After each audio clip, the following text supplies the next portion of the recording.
Sytë janë dritaret e shpirtit, por edhe dritaret përmes të cilave ne njohim botën. Mirë se vini në episodin e radhës të podcastit Shëndetin Rëndpar, e mbështetur nga United Hospital. Shikimi është një nga dhuratat më të çmuara që kemi. Përmes tij mësojmë, komunikojmë, krijojmë kujtime dhe përjetojmë botën që na rrethon. Megjithatë, shpesh e kuptojmë rëndësinë e tij vetëm kur përballemi me sfida që prekin shëndetin e syve. E sot kam kënaqësinë që të mirëpres një nga profesionistët e njohur të oftalmologjisë, ekspert në kirurgjinë e syrit, doktor Naser Saliu. Doktor Saliu, mirë se erdhe në podcastin tonë Shëndetin Rëndpar. Faleminderit për ftesën edhe me kënaqësi ishte.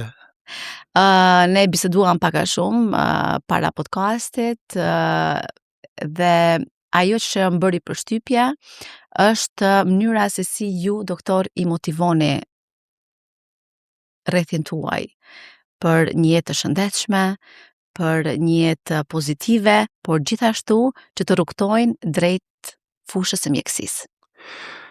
Po, e ndjej si obligim edhe si profesor i Fakultetit Mjekësisë, e ndjej si obligim që përvojat dhe eksperiencën time të gjatë në fushën e oftalmologjisë ta përcjell edhe te gjeneratat e reja, te studentët e mi, te mjekët e ri, cilët veç kanë filluar rrugtimin në laminë e oftalmologjisë, po pse jo edhe te fëmijët, edhe ata që s'kan filluar, ndoshta shkollimi fillor mi inspiru që në të ardhmen ndoshta me pa veten si një prej profesionistëve shëndetësor në të ardhmen, pse jo edhe oftalmolog.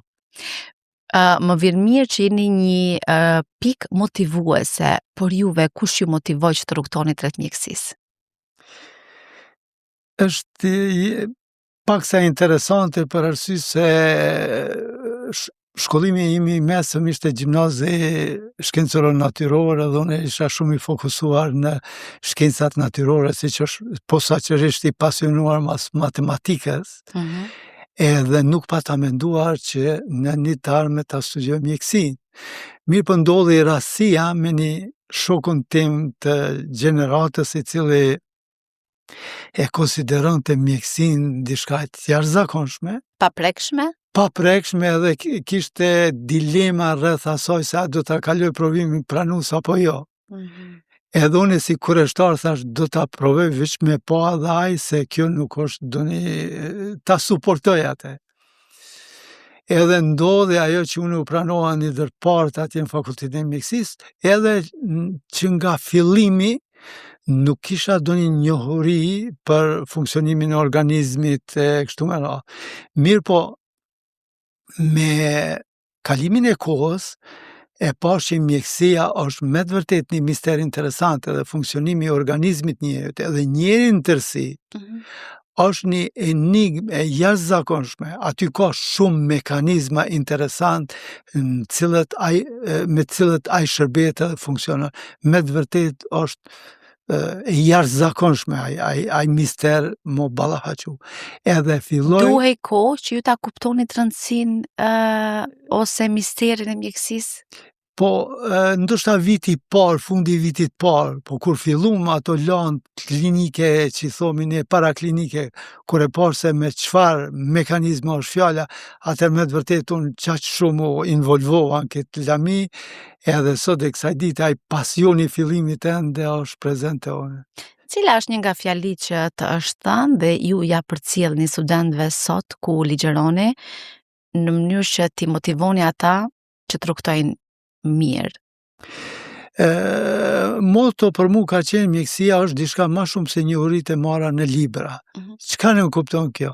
Do thot nuk mjafton njohuria vetëm ajo që e ke lexuar, por duhet të krijohet një farë lloj refleksi hulumtues, them, ose një farë interesi hulumtues ndaj njeriu, do thot një kurreshtje e pashuar, e vazhdueshme, edhe një edukim i vazhdueshëm permanent për mi gjetë ato mshefësit, ato shëgullimet që lajmërohen te njeriu, pastaj me mendu për mekanizmat cilët ose terapitë ndryshme cilët mundemi me ardhur te rezultatet edhe përmirësimi i gjendjes pacientit. Do thotë kjo duhet me qenë. Po mbi të gjitha e respekti për njeriun. Respekti për njeriun është shumë i madh, sepse nëse dikush ka ardhur te ne, ai e ka besimin e plot te ne, edhe na nuk duhet asnjëherë ta zhgënjejmë atë besim. Do thotë, atë besim duhet t'ja kthejmë me një angazhim tonin, i cili duhet mu bazu në ato që quhet evidence-based medicine, që nënkupton mjekësinë e bazuar në fakte edhe në evidencë, edhe kërkon prej neve që vazhdimisht me qenë aktiv, vazhdimisht me qenë trajnum, edhe vazhdimisht kurreshja dhe pasioni jonë mos me ndalu asnjëherë. Pavarësisht se sa vite ki eksperiencë mjekësi, kjo nëse nuk përcillet me qatë angazhimin, interesimin e vazhdueshëm, edhe mbi të gjitha respektimin e njeriut. Ajo është A mendoni dhe ju, doktor, që gjysma e shërimit është fjala e mirë? E jashtëzakonshme, nëse na vendosim një kontakt mirë me pacientin tonë, nëse na i spjegojmë atij vështërsitë që i kena në trajtimin, vështërsitë në diagnostikimin e smundjes, ata janë shumë të kuptueshëm, e kuptojnë edhe bashkëpunojmë, sepse pa bashkëpunimin e tij, mjekimi jonë do të ishte shumë i mangët ose jo aq sa kishim dëshiruar ne të jetë. Prandaj, ky bashkëpunim duhet me qenë i vazhdueshëm, edhe duhet pranohet pacienti me gjithë parasysh se ai ka vështërsi. Vetë fakti që ka një smundje, aty janë disa probleme, e na provojmë edhe dëshirojmë me kuptu esencën e problemit ti në mënyrë që sa ma efikase edhe ta mjekojmë. Është një shprehje, doktor, që thot njerëz në popull, sa ti qeli syt, të më thënë, jeta fillon me qeljen e syve, me hapjen e syve në mëngjes. Pa shikim nuk do të mund të kishim bërë ndoshta asgjë sa i përket veprimtarisë sonë të ditës. Do doja shumë që të ndalesha tek kirurgjia, tek pjesa që ju jeni specializuar. Çfarë përfshin kjo fushë e kirurgjisë në segmentin e përparëm të synit dhe sa e rëndësishme është? Tani për qëllime, si me thonë, edukative, ne kemi da syrin në pjesën e përparme dhe pjesën e pasme. Unë jam kirurg i segmentit përpara mirë, po edhe ndonjëherë kur ka nevojë, disa procedura kirurgjikale kërkojnë, unë gjithashtu bëj ndërhyrjen edhe në segmentin e pasëm. Do të thotë një kombinim i të dy përvojave të kirurgjisë së syrit. Segmenti përpara më përfshin kapakët, regionin përreth syrit, përfshi edhe sistemin e qarkullimit të lotëve. Është një gjandër që prodhon lotë edhe një sistem drenues, pastaj është kjo pjesa e zezë e synit që na i them kornea e kështu me radhë. Po sa i përket patologjisë, ajo nënkupton onkologjin oftalmologjike, do thot gjithë tumorët që lajmërohen në atë region janë pjesë e preokupimit tonë, gjithsesi timit, mi diagnostiku, mundësisht sa ma herët edhe mi trajtu sa në mënyrë efikase, në mënyrë që pasojat me qenë sa ma të vogla, ose me eliminu fare. Pastaj është një smundje tjetër që quhet glaukoma. Glaukoma nënkupton rritjen e presionit të syrit, i cili çon në verbim nëse nuk diagnostikohet me kohë edhe mjekohet në mënyrë efikase. Një tjetër problematik është trubullimi i lensit që në popullin tonë njihet me emrin perdja e syrit, ose ne i thomi katarakta. Aty për shembull është kirurgjia jashtëzakonisht e zhvilluar, edhe na në vendin tonë disponojmë me të gjitha teknologjitë edhe njohurit, edhe shkatësitë sa i përket këtij operacioni.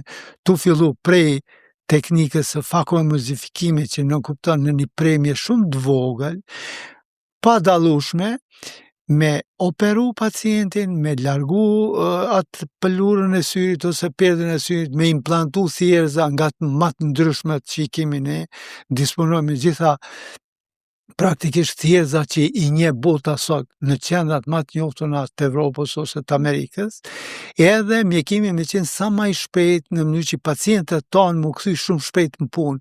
Për arsye si që dim gjithë, na jetojmë në një kohë tepër dinamike, na nuk kena kohë me humbë në një mjekim të stërgjatur, po na gjithmonë kërkojmë mënyra që pacienti më operu në një kirurgji që quhet minimal invazive, edhe rikuperimi shumë i shpejt, efikas edhe me kthy të pamënit, sepse si thatë edhe ju në hymje, pa shikimin ton, bota do të ishte krejt e errët, e pastaj ju mund ta imagjinoni çka ndodh më vonë. Do thot në momenti kur i hapin syt, edhe nuk është si me thonë, nuk është e parasyshme. Nuk ka kuptim dita. Praktikisht, dita edhe... Si mund të shohim ndryshe gjyrat e jetës? Edhe nuk, populli jo më kohë thot, pasha sytë e ballit. Do të thot, nuk është rasti kjo. E vërtet. Do të thot, një organ kaq i vogël siç është syni, kushte normale diametrin e ka 24 mm, me qenë gjendje, me dallu objekte, me perceptu botën, me kuptu lëvizjen edhe ngjyrnat. Kjo është një mrekulli e jashtëzakonshme. Edhe sa më shumë që e studiojmë, aq më shumë jemi të mrekulluar si është e mundur ky organ kaq i vogël, po të njëjtën kohë është edhe mjaft delikat. Kur i qasemi në trajtim duhet jashtëzakonisht me një delikatesë të veçantë. Tu doja të pyesja, sa e vështirë është ndërhyrja kirurgjikale në organin më të ndihshëm në 2 diamantet e trupit. Po, na praktikisht po të regoja se në një organ i cili matet praktikisht me mikron, edhe milimetri është i madh, aty duhet mu qas jashtëzakonisht në mënyrë subtile, tepër të kujdesshme, tepër të përgatitur, edhe me posedu teknologji të cilat i njeh sot bota. Fatmirësisht ne në vendin tonë i kemi, po jashtëzakonisht jam i lumtur, për arsye se unë kom edhe kolegët mi, cilat vazhdimisht po avansojnë bashkarisht, edhe si me thonë, pi sofistikojmë këto teknika operative, në mënyrë që pacientët tonë mas intervenimit kirurgjik, jo vetëm me pa mirë, po edhe, si me thonë, me përballu operacionin në një mënyrë të këndshme. Praktikisht shumicën e operacioneve i bojmë me anestezion topikal që në kupton pacientit ja vendosin vetëm 2 pika në sy. Gjatë intervenimit na bisedojmë me pacientin, tema jashtë kësaj edhe në një moment pacientit nuk e kupton. Ai nuk e kupton edhe çfarë duke ndodhur me ndërhyrjen e tij. Po, edhe ne kur i thojmë fund urime operacioni kaloi pasuk, ai mendon thot, si është e mundshme, unë mendova që jo ende s'keni fillu. Do thot me but këndshëm, shpejt edhe efikas. Sa zgjasin operacionet zakonisht? Për shembull operacionet e kataraktës më pak se 5-6 minuta. Do thot për 5-6 minuta për momentit kur filloj unë me operu, në shumicën e rasteve, përveç në disa raste ku janë kataraktat e komplikume me disa smundje shoqëruese që duhet edhe disa operacione shtesë me bo, se përndryshe kjo pjesa tjetër shumë shpejt intervenimi. Pacienti është i zgjut, pacienti në ndëgjon neve të bisedu, edhe nuk një ndonjë shqetësim të veçantë. Po shërimi? Shërimi shumë i shpejt, vetëm me pika, edhe pacienti me nërë shumë shpejt. Praktikisht është kirurgjia ambulantore, që nuk kupton, da operojmë pacientin e i thomi shkon shpejt. Në disa raste bile edhe nuk ja mbyllin fare synin. Me fasho. Po, me fasho, synin e leqel, edhe shkon edhe me njerë aje vren diferencën prej asoj që ka qenë më herët, edhe me të vërtet është një mrekulli kur e shohim pacientin i cilë është tepër i lumtur, se disa prej pacientët tonë për heri pari kanë pa nipat e vetë ose mbesat e vetë mas operacionit, ose disa familjar që nuk i kanë pa me vite, si pasojë e smundjeve ndryshme.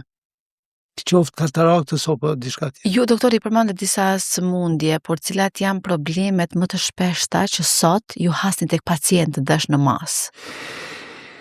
Praktikisht ajo që vlen të përmendet edhe të theksohet e të ritheksohet është kontrolli i fëmijëve. Na kemi dëshirë fëmijët parashkollor s'paku një vizitë me botën. Për arsye se na në atë kohë i detektohen gjithsesi i zbulojmë disa sëmundje të cilat fëmiu nuk është gjendje me tregu. E në momentin kur ai është i vetëdijshëm u rrit në atë shkallë që me tregu, atëherë është vonë. Këto janë ato anomalitë e përthyrjes së dritës ose anomalitë e refraksionit në kuadër të cilët janë shkurt pamësia, lart pamësia dhe astigmatizmi. Kështu që nëse na e gjejmë një fëmijë, për shembull prej moshës 3-4 vjeçare, jena në gjendje me mjeku. Por nëse ky fëmijë ka kalu pa një tretman, e ai tretmani është shumë i thjeshtë me baj syza, ndoshta edhe ushtrime. Në raste të ralla ka nevojë për ndonjë ndërhyrje kirurgjike te strabizmi, siç e quajmë na, devijimi i synit. Po në shumicën e raste vetëm me syza dhe disa ushtrime që ja preferojnë prindëve që janë tepër të lehta më realizuar në kushtet të shtëpisë, pacienti, gjithsesi fëmiu e zhvillon të pamunit. Të kundërtën, nëse pacienti është i diagnostikuar më vonë, atëherë vjen te paraqitja e ambliopis ose siç i themi ne synit dembel. Edhe aty pastaj janë problemet shumë të komplikume me zgjedhjet situatë. E tu shku më vonë, te të rit kemi një problem në vendin tonë si që janë lëndimet. Pse po ndodh kjo? Do thotë gjatë edukimit tim në vendet ndryshme në Evropë, unë shumë pak kum pa lëndime. Këtu gjatë një kujdestarie ka ndodhur 6 pacienta kanë ardhur njëri mas tjetrit, sidomos kushtet e verës. Lëndime të tipit fizik? Fizik të syve, për arsye se një numër i madh i njerëzve të ri, se dhimbja është më e madhe për shkak se shumica këta janë të ri, do të thonë diku mosha 18, 40 vjeçare, 45, 50, do të thotë pjesa ku pacientët janë ose duhet me qenë mas aktive, ku pamja është mas e domosdoshme për të realizuar ato punë. Për arsye se shumica nuk kanë edukim të caktuar për punën që e kryejnë.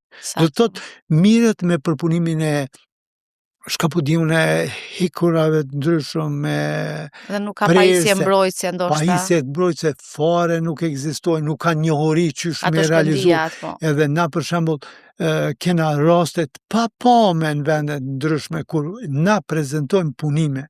Sfundi në kolegjin e kirurgëve që u marrë këtu në Prishtinë, që kanë qenë një numër i enorm i pjesëmarrësve të fillu prej Amerike e Evrope, i kena prezentu rastet tona, ata janë befasu. Si është e mundshme një rast?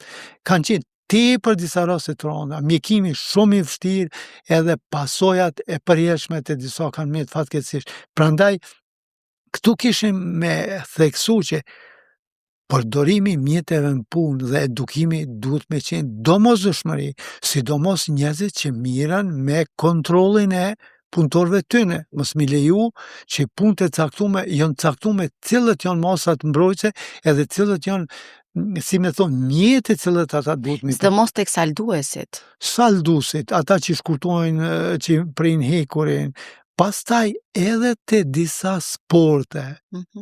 Edhe te disa sporte duhet me pas kujdes, aplikimi tyne duhet më bon në kushtet e caktume, jo për shembull më marë. Na kemi pas një rast, për shembull ai rrethi që quhet hula hop, edhe motra duke performu me ato, e godet murin, ajo thejet e godet motrën tjetër, edhe kena pas pasoja tepër të mëdha të, do thotë, edhe kushtet e angazhimit sportiv duhet disa masa më marë, se janë njerëz të ri, duhet me ditë. Doktor, tash jemi në verë, kur the tek sporti, shumica konsiderueshme popullit ton i shijojnë pushimet e verës në Bregdet. Sa ndikon uji i kripur ose uji i pishinave tek syt? Jashtëzakonisht një pyetje interesante, për arsye se vera përveç që sjell dritën, Drita ka disa efekte pozitive, në radhë të parë e motivon edhe e mobilizon organizmin, do të thonë na krijon një disponim pozitiv. Por prezenca e dritës edhe diellit, sidomos rrezeve ultraviolete edhe A dhe B, janë jashtëzakonisht dëmshme. Duke filluar prej fëmijëve, te ne nuk ekziston një traditë që syzat mbrojtëse duhet me fillu prej fëmijëve. Nëse na fëmin e ekspozojmë jashtë, pa tjetër, edhe i posalindur me qenë duhet mja vendos syzat e diellit. Po këto syzat e diellit nuk janë një mjet plastik i ngjyrosën, ato duhet me pas një filtr të rrezeve ultraviolete që ma shumë se 98% i mbron. Do thot, mos me leju depërtimin e rrezeve ultraviolete në sy. Pse? Sepse mas 40 vjetë, mas 50 vjetë lajmëron pasojat kur atër është vonë për me trajtu.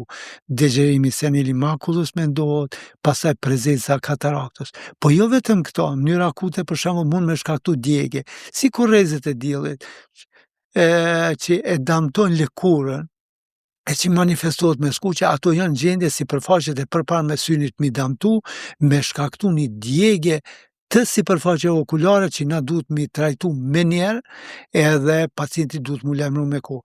Me një fjalë, mbrojtja është e domosdoshme, po është edhe një tjetër rëndësi. Ka disa smundje që janë të rrezikshme jo vetëm për sy, edhe regionin e synit, po ato janë të rrezikshme edhe për jetë. Këta janë tumort e ngjyrosën të lëkurës, edhe pjesëve përparme të synit që na i quajmë melanoma.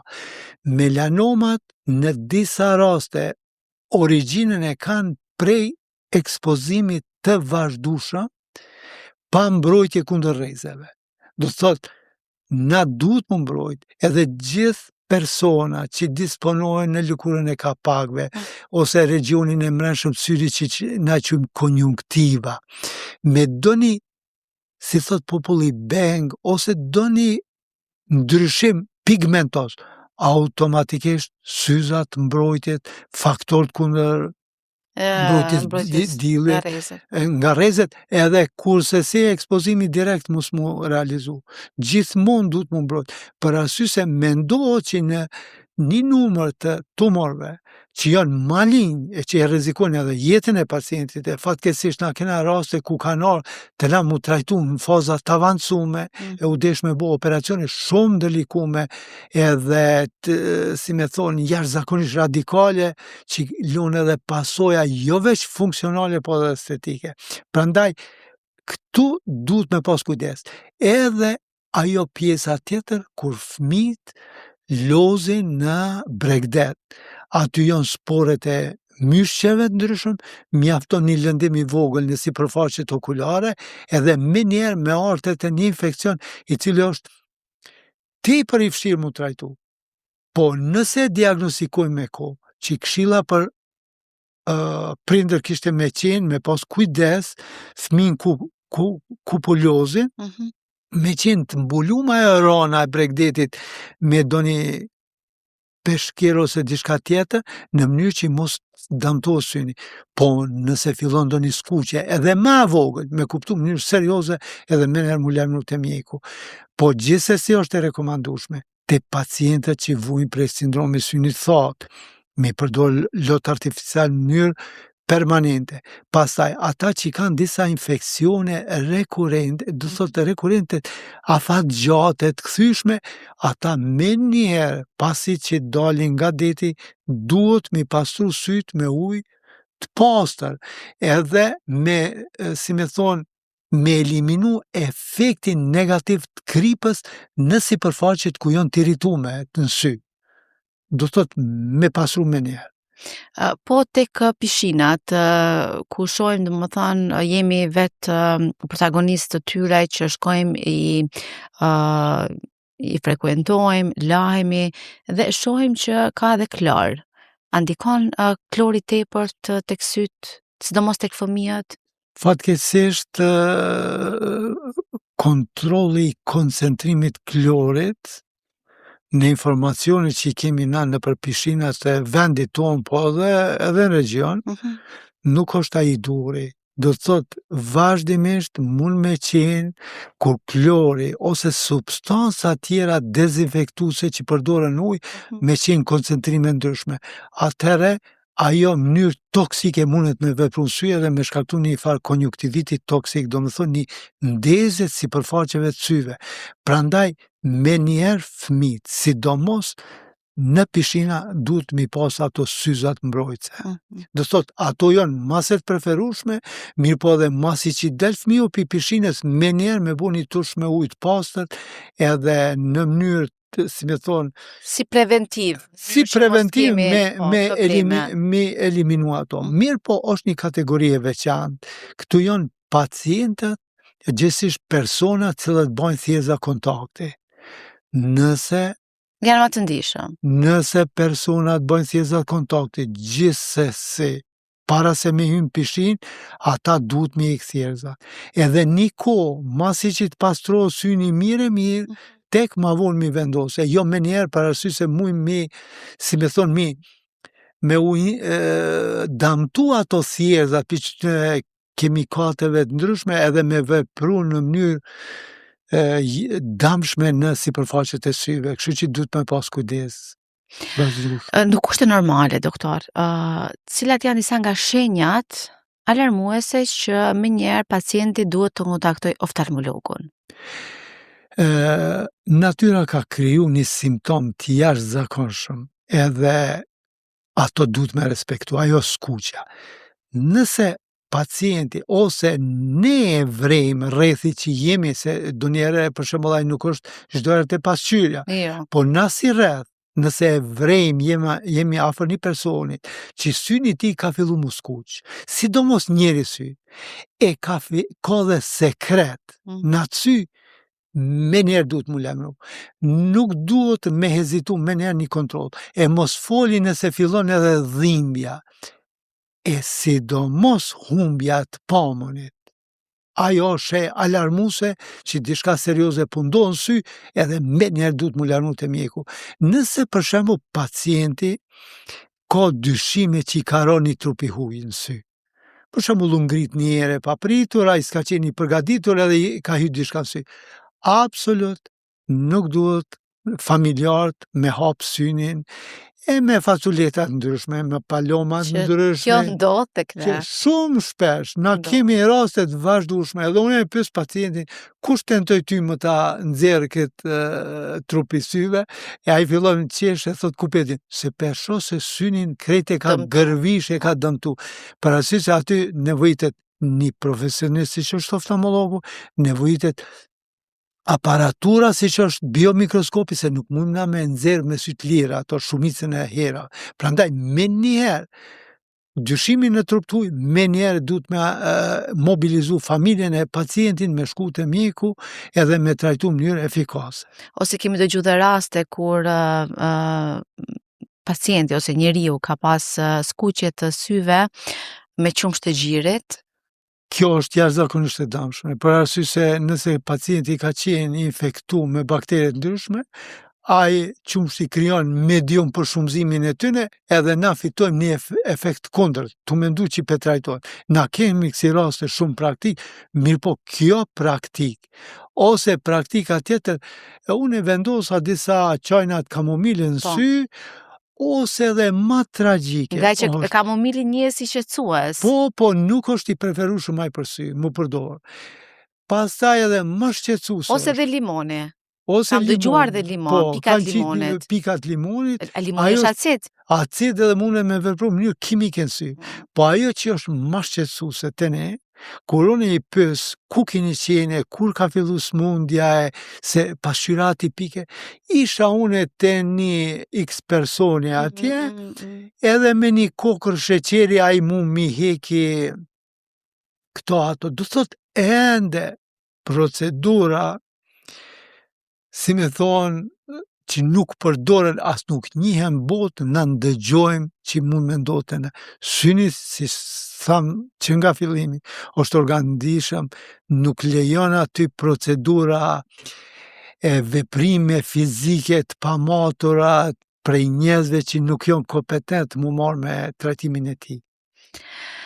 Dhe shpresojmë shumë që t'i dëgjojnë këto informacione qytetarët dhe mos t'i praktikojnë tek familjarët e tyre, edhe mos ta prekin syrin, por të drejtohen tek profesionisti, tek oftalmologu, në mënyrë që mos kemi pasoja më të mëdhaja. Po shpresoj që ky mesazh unë ka me mri edhe në ato nivele ku na po dëshirojmë edhe që është qëllimi final i kësaj bisede.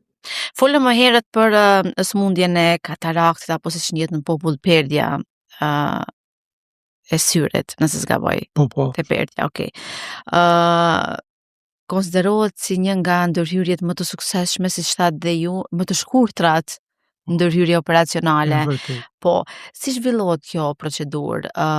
Praktikisht, nëse më përpara kemi dëgjuar që ka zgjatur ndoshta 1 orë, ndoshta edhe pak më shumë, ndoshta qytetarët ose pacientët kanë ndetë me fasho në mënyrë afatgjate. Sot ju po e shpjegoni si më të lehtë. Na tregoni pak procedurën pika të shkurtra. unë si mjek i ri i kum pa këto procedura prej arsimtarëve të mi, ku pacienti operohej, operacioni zgjate shumë, për cilej me dhimbje, pengesat ndryshme. Pastaj u deshte atë plagën operative me qep me disa sutura ose pej, e ata pej mas një kohë mi heq, do thotë edhe një ndërhyrje shtesë. Gjatë gjithë kohës syni ishte i irritum, pacientët me shumë vështërsi, pastaj ata me mujtë të ta nuk kanë mujtë mu këthy procesit punës. Tani teknologjia në kiltami ka avancu, si thash edhe më herët, na me një premje 2 mm, 2.2 mm, e heqim thjerëzën me metodën e fakomozifikimit, pasa implantojmë lente të ndryshme ku pacienti mundet me njerë mu rehabilitu edhe me pas, si me thonë, mundësin me shiku afër, largë, distancat e ndërmjetme, me lexu e kështu me radhë. Me një fjalë, me rikthy pacientin shumë vite, si me thonë, sa i përket funksioni synit më herët. Plus asaj, operacioni zhvillohet vetëm një anestezion 2 pika praktikisht që si anestetik lokale dhe kjo është e gjitha. Kjo procedura që ju jeni duke e shpjeguar, të ngjason pak me zanatliun ortaren? Them drejtën, kjo mjekësia... Se pak, do thëme, milimetra, jo puna e ndishme. Ndoshta kishim mujtë me thonë me një, si me thonë, me një profesion shumë delikat në kuptimin e strukturave të ndishme dhe shumë sa i përket diametrit vogla. Për shembull tërësia kornes me mikron. 500 mikron është tërësia kornes. Do më thonë, na punojmë me gjysmë milimetri ose edhe ma pak 1/4 milimetrin disa struktura që... Tek ju personalisht, a ka ndikuar puna juaj afatgjate profesionale, milimetrike tek shikimi juaj? Fatmirësisht nëse përdor mjetet mbrojtëse, nuk ka ndiku, do thotë edhe kjo që ne thomi, gjithsesht është përhapur, ky fëmiu im ka mësuar shumë për çato, kjo është arsyeja paraqitet dioptrit. Po që ka po. Kjo nuk është e vërtetë për arsye se nëse pacienti ka do një nevojë për syza, ai merr syzat edhe në mënyrë kontinuale mundet me vazhdu punën pa kurfar pasojë sa i përket syve.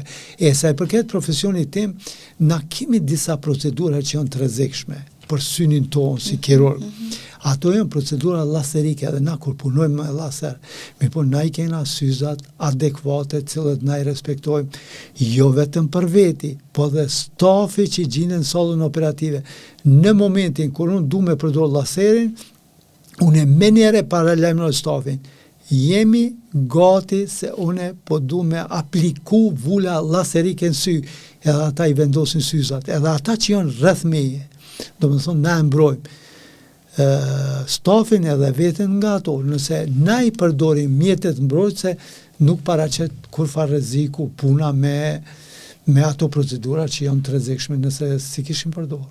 Si profesionist, rekomandoni syze tek një pacient apo ndërhyrjet laserike me thjerza? Tani te fëmijët rekomandojmë syzat, për arsye se procedurat laserike janë përhershme? Procedurat laserike janë përhershme, po dikun fillojnë prej moshës 18 vjeçare. Sepse syri është në zhvillim. Në zhvillim e sipër, ai mundet me ndryshu parametrat e vet, elementet refraktive kështu me radhë. Po deri në moshën 18 vjeçare na përdorim syza, ose kur kalon aty fëmiu pak rritet në adoleshencë, më i zhvilluar, sidomos vajzat, na kena konsideruar të aplikojmë thjesa kontakti. I trajnojmë, i mësojmë, i sugjerojmë. Mirë po kur jena te mbrojtja e syve ndërkohë, mu kujtu këto procedurat estetike jashtë mjekësore që përdorin njerëzit, tu përdor laser të ndryshme në trajtimin e lëkurës së shkapodione, na kena pas raste që ata nuk e kanë kuptu që në rrezë laserike që kanë përdor për do një trajtim shkapodione në lëkurë, po ata s'kanë qenë mjek, e kanë godit pacientën sy edhe pa dashje. Prandaj duhet me pas kujdes te ato raste mos me shku te njerëz cilët janë pa përgjeshëm ose që nuk kanë kry kualifikimet caktuar për atë trajtim. Edhe tjetra kena raste praktikisht që në këto ordinancat estetike, po jo mjekësore, përdorin pika për me hek largimin e skuqes syve. Ato pika janë shumë të rrezikshme. Edhe na, kur vjen pacienti te ne, e pyesim, a përdor ti do një terapia, diçka, ajo neve na tregon për shembull është një ilaç prokulin. Ai në fakt e zvoglon skuqen e syve, po jo dhe e trajton problemin. Në këtë rast, ajo që i thamë që skuqja është një simptom, ky eliminon qatë simptom, edhe pacienti mundet me vazhdu me një smundje pa e ditë fare shka po ndodh me te. Prandaj, aplikimi i medikamente ndryshme, laserve të ndryshëm, prej jo profesionistëve, mund me qenë i rrezikshëm edhe pasojë afatgjata. Afatgjata e disa për shembull edhe përjetshme, se nëse rrezja laserike e godet njollën e verdhë, siç kemi pas në raste në praktikën tonë, ajo nuk mundet më rikuperu. Ose rikuperimi ka me qenë me pasoja të jashtëzakonshme. Shkapodione përdoren disa solariume. Po, sidomos gjatë pjesës pranverës për të bërë gati për verë. Mos mi përmend gjitha ato procedura, mirë, po disa prej tyre edhe paraqisin rrezik për organin e të pamën. Sa e lehtë është për pacientin që të kryej laserin e syve, jeta e tij ose e saj? Praktikisht, sa i përket ndërhyrjeve kirurgjikale që i aplikojmë në çdo ditë në largimin e dioptrisë, asnjë efekt ansor nuk e ka. Do të thotë, procedurat janë shpejta, kanë dhimbje, shkurtëra, efikase, një dhimbje minimale. Mos me thonë që fare kalojnë pa dhimbje. Do të thotë, mirë po, për me vendos na që një pacient me trajtu me laser, a i ka më ju nështu një sër procedurave diagnostike. Nuk është e mjaftueshme dëshira një pacienti. Do thot, na e respektojmë dhe kuptojmë dëshirën e një pacienti për largimin e syza. Mirë po, rruga derisa na vendosim, a është ai kandidati mirë për atë, bukur e gjatë edhe shumë analiza bojmë. E na pacientëve ja shpjegojmë, pacientëve tonë, që na operacionin e krymë me sekonda. Për shembull trajtimin në momentin kur fillojmë me trajtu 20 sekonda, 30 sekonda. Po derisa të mrim te ky vendim, kalojnë orë edhe ditë tona në mënyrë që me pa pacienti a ka indikacion për atë trajtim, e dyta, cila prej metoda, sepse nuk është vetëm një metodë laserike. Në princip na i trajtojmë gjitha dioptrit. Tu fillu prej aty në mbi 18 vjet deri mosha s'ka limit. Mirë po, secila smundje, secili ndryshim kërkon metoda specifike. Për shembull, në oftalmologji përdorim shumë lloje lasera, po jo gjithë llojet e laserave largojnë dioptrin. Jo gjithë përdoren për një trajtment caktuar për shembull për smundjet e retinës. Secila smundje, secili ndryshim i ka llojet e laserave të ndryshme që duhet të intervenohet. Që duhet të intervenohen, kanë karakteristika ndryshme kështu me radhë.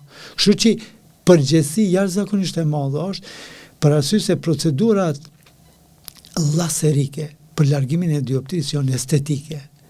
E në fakt, na duhet me qenë... A ka nevojë për mirëmbajtje pas laserit? Po, është një mirëmbajtje si cekëm më herët, pishina, sauna, këto, rrezikshmëritë e jashtme, ekspozimi në rrezet e permanente dritës, ndoshta disa prej tyre kanë nevojë pak më Këto si udhëzime ja u jepni pacientëve. Po, në mënyrë detajore, edhe jo një herë, disa herë ja u përsërisim, edhe aplikimin e lodhëve artificial për arsye se një kohë shkurtër mas intervenimit ka nevojë pacienti me përdor lot artificial si një lloj lubrifikanti gjithsesi me largu me bosynin më të langë, si me thonë të lakt, edhe njëkohësisht këto efektin e faktorëve të ambientit me zvoglu minimum. Është temë e përditshme jona, tek secili doktor pothuajse e bëjmë të pyetjen e njëjtë, por tek ju është pyetje e drejtë për drejtë. Sa ndikon teknologjia, kompjuterët, telefonat, që i kemi pjesë të përditshmërisë tonë, të punës tonë, të jetës tonë tek sytë?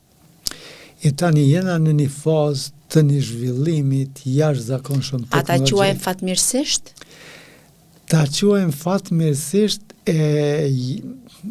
mos me thonë fatkeqësisht për disa segmente, por kjo është domosdoshmëri që na duhet ta kuptojmë edhe të përgatitemi. Në mënyrë që të jemi të përgatitur, të njoftuar në lidhje me efektet anësore. Aplikimi sidomos te fëmijët i pa kontrolluar, po fillojmë prej fëmijëve, indukon paraqitjen e disa anomalive sidomos miopis. Shka ndikon aty? Ndikon gjenerimi i rrezeve të kalta, blue light, do thot ata emitojnë re. Po jo vetë kjo, fëmijët i bën, si me thonë, ma pak mu ekspozu në dritë. E drita në fëmini zhvillon pamjen edhe organin e të pamurit në aspektin funksional. Tani fëmijët tanë, kur vinë nga shkolla, që kanë qenë të mbyllur, vinë shtëpi, prap të mbyllur, tu ekspozu ndikimit të në rrezatime ndryshme. Përveç kësaj, që ndikon drita kaltët, këtu edhe ndikon, si me thonë, efektin në tharjen e syve. Çato rrezet e ekranit ndikojnë në mënyrë direkte në tharjen e syve. Edhe tjetra, mungesa dritës. Do thot, këshilla kishte me qenë jashtëzakonisht e rëndësishme. Për arsye se prind ton, gjithsesi popullata jonë, nuk e di se sa studime janë bo, deri tani që na nuk e kena ditë pse po zhvillohet shkurtpamësia në disa vende zhvillume teknologjike. Korea e Jugut, për shembull, ata janë krenu që kanë teknologji kompjuterike, shkapudjone, kur na si kena njoft ato. Po fëmijët e tyne kanë mësu ndryshime në peshë, tunet njërë tullën të në kohën para ekrane, kanë është induku miopia ose shkurtpamësia e disa çrregullime tjera ku ka mit për shembull fëmijët mrapa në zhvillimin e shkallësive. Praktikisht nuk e kanë ditë tabelën e shumëzimit. E ka kry shkollën e mesme, e moson fillore, se ka ditë tabelën. Pse? 3-5 abojnë, me njerë në kompjuter e ka gjetë në kalkulatorët e ndryshme. Prandaj, na duhet mu pregatit për këtë sfidë. Sfida është, fëmijët tonë duhet me o ekspozu dritët. Në moment, për shembull në Skandinavi, një ditë kur është me dill ata ndërprejnë edhe mësimin, edhe mësuesi ose edukatori, fëmijët i qesin në borë për mu ndriqu, për arsye se kur ndriqohet syni jonë, për një gjatësie të caktuar me valore dritës, krijohen raportet ma vonë që ai me po me atë sy mirë. Do thot mos mu paraqit shkurtpamësia. Për arsye se shkurtpamësia tani është një problem global. Edhe sfundi u ka nërë shkencëtarë në konkludim që mungesa dritës ka qenë ajo e prezenca e fëmijëve në dhoma tërta e ka provoku këtë fenomen. Ata mbi 90% fëmijët e tyre bajnë syza. Kur jemi tek fëmijët, do doja që të ktheheshim tek pyetja paraprake, sepse do doja shumë që ja bëja këtë pyetje, duke ditur që institucionet tonë arsimore ta kenë parasysh këtë pjesë, tek edukimi, tek ajo që duhet t'ja rekomandojnë ndoshta edhe prindërve, ndoshta edhe pediatri, t'ua rekomandoj prindërve në mënyrë konsistente një kontroll parësor tek oftalmologu, pavarësisht simptomave, se a shef fëmia afër apo larg apo a ka probleme apo jo. A mendoni që duhet ta kemi një edukim më të mirëfillt në institucionet tona arsimore, duke filluar nga kopshtet parashkollore? Gjithsesi, bile duhet me shkollë matutje, duhet me bo vizita sistematike të obligueshme që shbojnë shtetet e rajonit ose Evropa zhvillume. Vizita sistematike nënkupton fëmiu pas lindjes duhet t'i ketë disa kontrolla për me pa mos ka trashiku do një farë problemi që nga lindja. Nëse ajo është në rregull, me pa mos ka do një anomali të refraksionit para se me shku në kopsht. Do të thotë, a ka nevojë fëmiu për syza ajo. Tjetra, duhet mu eduku, si me thonë, gjithë ata që miren me edukimin e fëmijëve. Nëse një fëmijë e afron objektin shumë para syve, nëse një fëmijë i afrohet ekranit, ajo shej me njerë që ai fëmijë duhet me ju nështru një egzaminim. Po edhe pozitat e detyrume të kokës janë elemente të caktume. Për shembull, një fëmijë vazhdimisht shikon televizionin në një kanë caktum. Edhe ajo është një simptom që duhet fëmijë me çu te mjeku. Prandaj, duhet edukohen edukatorët, arsimtar shkolla fillore, gjithë edhe menjere mi kontaktu prind, sigurisht që duhet një qasje, si me thonë, në atë kuptimin moderuar, për atë se ju e dini që prind janë tepër të ndishëm, ta alarmuar. Edhe ne nga njëre duhet më një qasë mënyrë kështu, me një qasë të veçantë, që me thonë që ndoshta fëmiu ka nevojë për një vizit, edhe pse mos me bo një vizit. Me po, shumë herë ka ndodhur të na që rastësisht ka ardhur fëmiu për krejt tjetër simptomatik dhe ka dalë diçka tjetër. Kur e kena po, ai ka pas simptomet, një problemi tjetër që ka qenë shumë më serioz se ky tjetër. Edhe shpesh thomi që ndoshta ka pas fat që ka ndodhur kjo, që me diagnostiku na me kohë edhe këtë smundje. Prandaj, mos me hezitu, mi dërgu fëmijët te mjeku. Fatmirësisht, profesionistët tonë mjekësor, oftalmologët tonë në Kosovë janë shumë përgatitur, disponojnë me teknologji, edhe ata janë gjendje me e diagnostiku me njerë për shka është fjala. Pastaj, nevojiten edhe këshillat, matutje për aty se prindi duhet ta dinë se çfarë çrregullimi ka fëmiu i tij, cila është prognoza e tij, çfarë duhet. Mirë, po shumë e rëndësishme që prindrit mos të alarmohen, mos të ndihen keq nëse fëmia e tyre ka nevojë për bartjen e syzave, ta marrin këtë si një avantazh që kanë arritur ta gjejnë problemin tek fëmia në mënyrë që ai mos të rritet me një problem që mund t'i kushtojë jetën. Pikërisht kjo, parasysh se bartja e syzave është një, si me thonë, një mrekulli ndoshta, e mrekullueshme. Vetëm njerëzit e zgjuar kanë syza. Pse për shembull na me hezitu ose mu shqetësu si prind, pse fëmia ka syza? Ajo s'është kur gjë. Përkundrazi për shembull na thamë që edhe nëse s'ka dioptrina duhet i bëjmë syzat mbrojtëse kundër diellit. Po jo veç kundër diellit, edhe kur shkojmë skem, rrezatimi, se atëherë jena në alësit të Thyrja e dritës tek ngjyra e bardhë. Po, jena në alësit mëdha, mbi detare, për shembull në skem mbi 2000 metra. Bora e bardhë reflekton rrezet ultraviolete dhe ato mund më na dëmtu syt. Na patjetër syza duhet mi bëj. Me një fjalë është një mjet mbrojtës që e mbron fëmin ton edhe e zhvillon fëmin ton. Edhe s'kena pse me hezitu ose pse me pas paragjykime për syza, kur këtë bota i bardhë. E vërtet, edhe pse ne jo? Po, shumë e vërtet. Domethënë është një gjë që ti duhet ndihesh rehat, komod, mirë sepse je duke mbrojtur fëmijën tanë. Po. Fëmijën Edhe tanë. ajo duhet me qenë motivi, për shembull, e jo kjo tjetra pse me pas syza. Shkrim tek ushqimet. A luan ndonjë rol? Çon pesh ushqimi, keq ushqyerja, stili jetës tek mbrojtja, tek shikimi jon. Fatmirësisht në vendin tonë u përmisu dukshëm mirëqenja, krasu, po kthehem përsëri kur kam qenë unë mjekëri, që na kena pas probleme në ushqimin e një llojshëm të fëmijëve, pastaj paraqitjen e, si me thon, pasojave për keq ushqyrje.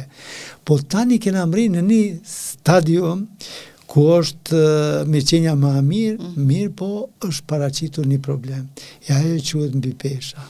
Do thotë ne duhet kemi kujdes për arsye se paraqitja mbi peshës te fëmijët në një farë mënyre ndikon edhe në potencimin e disa anomalive, sidomos shkurpamësisë. Prandaj këshilla për prindër kishte me qenë që fëmiu gjithsesi mu angazhu në një sport, do thotë në një aktivitet fizik, për arsye se vetëm mendja shnosh është në trupin e shnosh. E vërtet. Do me thonë, mens sana in corpore sana, do thotë na duhet me pas fëmijë të shëndetshëm, të cilët janë edhe të fuqishëm, edhe të shkath fizikisht, mi përballu. Na peshohim vetë se çfarë angazhime duhet me qenë ato për mi përballu na pasoj, për shembull, te une duhet me bo operacione me orë tona, ndoshta edhe duhet me përballu edhe fizikisht ato operacion. E ndonjëherë, masi që ta kryjmë operacionin me marrë fëmijë në krah dhe me zhvendos për shembull në shtrat, do të thotë fëmijët tonë duhet me qenë edhe fizikisht përgatitur për arsye se nëse na i mirë ushqim, me ushqim të balancum, nuk ka nevojë kur gjë ekstra perime, e kështu me radhë. Për arsye se mjaftoj mos atë proj me brumra dhe yndyra. Brumra, sheqera duhet mos me thon 0 sheqer fëmia duhet me hongër. Do të thotë sa më shumë. I kemi këto reklamat e sheqerave bukur të mëdha, edhe i kemi në stat part marketeve. E di, po ajo krejt që është e barë, brumi, do thot milli, sheqeri dhe kripa, janë 3 faktorë jashtëzakonisht rrezikshëm për organizmin e njëjtë. Këta duhet minimum ose me eliminu krejt të fëmijët. Fëmija tonë duhet më rrit të shëndetshëm, edhe duhet me sheqerna natyral. Me sheqerna natyral, me pemë, me ushqime krejt. Mirë po, në kohët e fundit të ne, e ka bo edhe kjo çështja e, si me thonë, e këtij zhvillimit, aplikimi i pa kontrollum i disa suplementeve. Po, sidomos në për fitneset të ndryshme. Mu vinë pacientët e mi edhe më tregojnë qysh ata po përdorin vitamina, qysh. Kjo nuk është mirë për arsye se ato janë preparate kimike. Edhe kush na garanton neve çfarë efekte anësore mund me pas ato preparate? Na përdorin vitaminat, edhe vitaminat aplikon, po vetëm te smundjet e caktuara, te pacientët që përdorin barna që i neutralizojnë vitaminat që i marrin prej ushqimit. Do thotë, janë të aplikueshëm, po një njeri shëndosh, i cili han ushqime të lloj-llojshme, nuk ka kurfar intolerancë në asnjë ushqim, nuk është e arsyeshme ai me ngarku vetëm pa nevojë me substanca kimike, kinse unë e përmisoj të pamën e spodishka, ato nuk janë... Apo fizikon, ato nuk janë të nevojë. Nëse na ushtrojmë, do të thotë jemi përgatitur fizikisht, edhe jemi të balancuar në atë aspektin që thojmë na psikofizik, organizmi jonë funksionon perfekt, drita na bën që mundi mirë edhe me kuptu botën edhe jetën në mënyrë pozitive, shumë e rëndësishme kjo, do të thotë një qasje, e këto na mëson organit pa më në syni, edhe çdo gjë do të jetë në rregull. Doktor, mbi 3 dekada në mjeksi, në oftalmologji, keni ndonjë rast të veçantë që ju ka lënë ndonjë mbresë edhe keni dëshirë ta ndani me ne sot? si thate ju, ndoshta shumë ma shumë se 3 dekada edhe vazhdimisht ka rastis takohem me lloj-lloj raste që kanë qenë të jashtëzakonshme, për cilave fatmirësisht unë kam shumë disa kujtime të mira se trajtimi ka qenë shumë në atë kuptimin i suksesshëm. Do të thotë se ndonjëherë për kundër angazhimit tonë, për kundër eksperiencës tonë, për kundër për kujdesit maksimal, ndonjë gjë nuk shkon ashtu siç kishim na me dëshiru. Edhe ishte një fëmijë shumë vite më herët, ku unë kam qenë mjek i ri, sa ku marr për specializimit oftalmologjisë në një vend të Evropës, ai me një therë kishte lëndu synin, fëmiu 5 vjeçar, edhe u zhvillu katarakta e lëndimit, për shkak lëndimit na quajmë katarakta traumatike, edhe ai ka humbur shikimin. Edhe unë vendosa me bo një ndërhyrje kirurgjikale me hekat katarakt, edhe me vendos një lente. Mirë po, në atë kohë, në vendin tonë edhe regionin për rreth nuk kanë qenë të njoftuna. Po unë ku pa ta qenë specializem atje, ata ka qenë e njoftuna teknologji, edhe unë si me thunë kam qenë edukum për ato. Edhe ishte një shok i jemi në Paris, unë e thira e porositëm thjerëzën prej Parisi për arsye se s'ka pas mundësi këtu më përdora, jo? Edhe unë ja implantova fëmis, edhe ai shikonte. Po kolegët e mi, e ishin edhe profesorët e mi aty, nuk besonin që ekziston mundësia në atë kohë. Tani është rutinë kjo. Po. Edhe tani e din edhe popullata gjë që është gjë e mundë. Po atëherë ka qenë ajo një risi e panjoftën. Nuk besoshin që pacienti pushet 100%. Me aty, edhe si është e mundën me vendos një trup thuj i cili nuk reagon. Po ai nuk ishte zbulimi joni. Ato njerëzit tjerë kishin bërë venet më të avancume, e kështu po ishte te na risi për arsye se nuk ishte ndëgjume në atë kohë ajo kur po flasune. Në atë kohë s'kishim na as internet. Në kuptimin që pra flasim para vitit 2000. Jo para vitit 2000. Para vitit 90. Para vitit 90, jena të folë na për ato fillet e historisë të trajtimit modern të kataraktës. Se tani për shembull na kena mundësinë vetëm diagnostikimin me bot drejt edhe sakt, me njerëhim e hulumtojmë cilët janë trajtimet e kështu me radhë. Po atëherë ajo ka qenë e panjoftun. Ekziston sot zgjidhja për gjithçka nëse ke probleme me syren? Shumicën e shumicës të ndryshimeve nëse vjen pacienti me kohë na zgjedhin problem. Nëse vjen me kohë. Nëse vjen me kohë, edhe çka është për tu theksu, vendi jonë është jashtëzakonisht i avancuar sa i përket oftalmologjisë. Na kemi oftalmolog jashtëzakonisht zot, edhe pacientët tonë nuk kanë nevojë me kërku ndihmë. Shpesh ndëgjojnë në vendet e regionit ku na duhet përsëri me operu, përsëri disponojmë me teknologji, jemi të edukum, trajnum praktikisht. Pra mund të vi edhe një parizian, një italian, një norvegjez në vendin tonë dhe ta kryejë me sukses operimin. Unë muj me thonë me kënaqësi, për shembull gati gjysma pacientëve nuk janë shqiptarë, që janë të huaj. Edhe ato prej vende më zhvillume, tu fillu prej Amerikës e tutje, për shembull personeli amerikan që është këtu në ambasada e njerëz të asi, ata vinë trajtohen në mënyrë kështu pa hezitim kur gjë. E mos flas për pacientët tjerë në për Evropë që janë shumë afër vinë trajtohen, e mos flas për diasporën tonë. Tani diaspora jonë mbi 80% mjekimit edhe po besoj që verën e keni të vazhdimisht, jo veç verën, me termina. Vin pacientët ekstra, për shembull prej Suedia, Norvegjie kështu me radhë, vinë e kryjnë operacionin dhe shkojnë, kthehen përsëri. Na kena numër të jashtëzakonshëm pacientë. Lum vendi jon për ekspertët që kemi. Kanë, do të thonë, oftalmologjia ka avancuar. Sigurisht edhe lami tjera, po me qenë se unë jom këtu edhe që lami e përcjellë pacientët tonë. E në një mungesë që e kena na, një mungesë është transplantimi i disa pjesëve të synit. Kornea në këtë rast nuk muj me realizu, edhe kjo është një thirrje për Ministrinë e Shëndetësisë e cila është të vonu ligjin për transplantimin e indeve të organeve.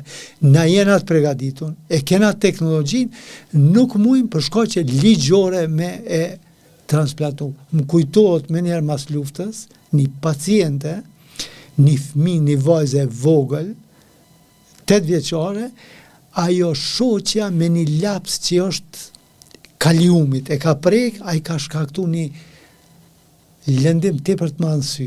Edhe unë deshta me transplantu kornen, se ishte ai transplantimi urgjent i kornes për me pështu syni, erdhen strukturat e ndryshme prej unikut thanë, kjo është tepër e ndalume. Po nëse është e ndalume, thash, merrni pacientin çone, ajo s'kishte as pasaport, as mjetes, ato operacione tepër shtrejta. Me 10.000 euro, na duhet mi qunë vene tjera për me kry procedurën që më kryet dhe këto. Na muj me realizu këto. Për ndryshe këto pjesë tjera, ose smude tjera, çrregullime tjera, na pa kur far hezitimi ose pa kur far problemi realizohen. Atëherë nga këtu ja bëm apelin Ministrisë Shëndetësisë ta ketë parasysh këtë pjesë edhe transplantimin e indeve dhe organeve, ligji sa më shpejt mu aprovu në mënyrë që na mos t'i dërgojmë pacientet pa pas nevojë, edhe shpenzojmë shumë mjete për një procedurë që mund me realizu. Unë e kishna kërku pi popullit tonë, edhe diçka veç ata shumë janë vedisu, edhe e kanë kuptu. Po mos të hezitojnë, s'paku njerë më ju lajmëru oftalmologëve në Kosovë për një problem që e kanë para se me shku në vende tjera. Për arsye se, si që dini, na kena dhe vende armiqësore në rreth këtu, që ku shkojnë pacientet aty, ata pa asnjë arsye flasin gjëra për jo kjo punë që në ka kry kështu jashtu, po në fakt nuk ka bazë të arsyeshme medicinale. Për arsye se mjekët tonë janë shumë kujdesshëm, edhe janë të përgjeshëm trajtimin e tyre, mirë po edhe bashkëpunojnë njëri me tjetrin. Për shembull, unë vazhdimisht jam në kontakt me kolegët e mi, jo vetëm brenda vendit tonë, që vazhdimisht unë konsultojnë edhe unë i konsultoj ata, se kom dëshirë edhe unë me mësu diçka prej studentëve të mi, mjekëve të mi, studentëve të mi, mjekë që kanë kry specializime kështu me radhë të unë, mi shkëmby ato përvojë. Dhe si shkon ky kolegialitet, ky bashkëpunim, edhe përmes linjave online? Kur kërkohet një ndihmë ose një konsult. Nive teknologjia këto na ka mundësu që na për shembull kena operacione që na e quajmë live surgery. U muj me bu këtu një operacion, kolegët e mi në Shtetet e Bashkuara apo cilë vend botës me e përcjell në kohë reale çka mund tu bo, edhe të njëjtën kohë nëpërmes audio kontaktit me fol. Unë pe boj këto, çfarë mendimi ki ti e kështu me radhë. Pastaj na zhvillojmë konsulta ndërkombëtare. Për shembull, nëse unë kam një pacient që kam dilema, a kjo qasje është më e mirë, a kjo metodë më e mirë, unë i mbledh dhënat, dërgoj kolegëve të mi nëpërmes kanale ndryshme që janë qasme, edhe ata japin mendimet e veta në lidhje me po ndodhe dhe kundërta. Për shembull, sidomos studentët tonë, që tash kena kriju një rrjet mjekëve nëpër Evropë, për shembull të oftalmologëve, që unë jam vazhdimisht kontakt me ta. Edhe ata verës kur vinë këtu, patjetër kontaktojmë edhe fizikisht, po online jena në vazhdim kontaktit për, si me thonë, me zhvillu konsulta. Nuk është e mjaftueshme një njohuri cilën e kim mësu para sa vitesh. Mos me thonë sa vite, po një njohuri dje sot nuk është, duhet me avansu. Do thot, edukimi i vazhdueshëm profesional është esenca edhe ajo mbështetja jonë, na vazhdimisht duhet me punu. Na përcjellja e kongrese ndryshme, na vazhdimisht marrim pjesë gjitha kongreset, edhe me punimet tona, po i thrasim me ekspertë ndryshëm pi botës, me artena, me po si jena të punu, me ardhë më na, po të punu ata. Jo, nuk është e mjaftueshme vetëm t'ja dërgojmë në një video, po aj me ardhë në salë me mu, me po unë e qëshjom të punu në një rast saktu. Me që jemi tek e ardhmja, si e shihni të ardhmen e oftalmologjisë? A mendoni që inteligjenca artificiale po e bën punën e saj? E ardhmja ka me qenë ndryshme, edhe sfiduese. Ka me qenë e ndryshme edhe premtuese për arsye se thash, derisa profesorët e mi e kanë lexuar një libër i cili ka qenë i përkthyer para 20 vjetë. Na nuk lexojmë libra, na kontaktojmë në kohë me të arritunat që ekzistojnë në një problem caktuar. Me njëherë, shka dihet për qatë problem, na me njëherë kena qasje me ditë cila është metoda, shka mundet më bo, edhe kjo është një përparësi e jashtëzakonshme. Po nikosisht sfiduese, pse për arsye se ajo kërkon pi neve. Një angazhim të jashtëzakonshëm, mos më thonë 24 orë, për arsye se me përcjell dinamikën e gjithë këtyre njohurive, hiç nuk është e lehtë. Shpëtimi është në punën kolektive. Secili prej neve mirët me një lami, edhe na konsultojmë njëri tjetrin lidhje me problemet, edhe kur jena bashkë jena shumë më të fortë edhe më. Prandaj këshilla e vazhdueshme ka qenë gjatë gjithë kohës sa kum pas kontakt edhe kom kontakt me mjek të ri, bashkëpunimi edhe konsultimi. Për arsye se 2 mjek shohin më shumë se 1, 3 edhe më shumë. Kur është mendimi i më shumicës për një trajtim, do thotë rruga është më e drejtë edhe më e saktë. E jo për shembull nuk kena nevojë në dilema ndryshme me pru vendime vetjake. Nuk është e nevojshme. Do thotë konsultimi, edhe fuqizimi i dijes. Ajo është esenca. Edhe unë i ftoj gjithë kolegët e mi në mënyrë të hapur të bashkëpunojmë, ta fuqizojmë njëri tjetrin edhe të mësojmë për njëri tjetrit, sepse gjithmonë ka vend. Edhe me këtë mesazh ne përmbyllim bisedën tonë në këtë podcast që ishte shumë pozitiv, shumë informues dhe ne do të takohemi sërish për problematika të tjera të cilat i shqetësojnë qytetarët në mënyrë që ne t'ju japim informacionet e nevojshme dhe nga këto informacione t'ju japim edhe zgjidhje se ku mund të adresohen, çfarë mund të bëjnë me jetën dhe të ardhmen e tyre sa i përket problemeve të ndryshme të syrit. Doktor, të falenderoj shumë që gjetët kohë nga koha juaj e për të ardhur këtu në podcast. Faleminderit edhe juve dhe nikosisht ne jemi këtu në çdo kohë që kërkohet diçka prej neve, të gatshëm menjëherë me dhom mendimin edhe veprimin ton çdo gjë që nevojitet për pacientët tonë. Faleminderit shumë. Miq të nderuar, ishte ky podcasti shëndetën e parë e mbështetur nga United Hospital. Ne ishim me oftalmologun, kirurgun e oftalmologjisë Narses Aliu. Do të shihemi sërish në podcastin e radhës nga unë Elfie Boletini. Mirëmbëjtje.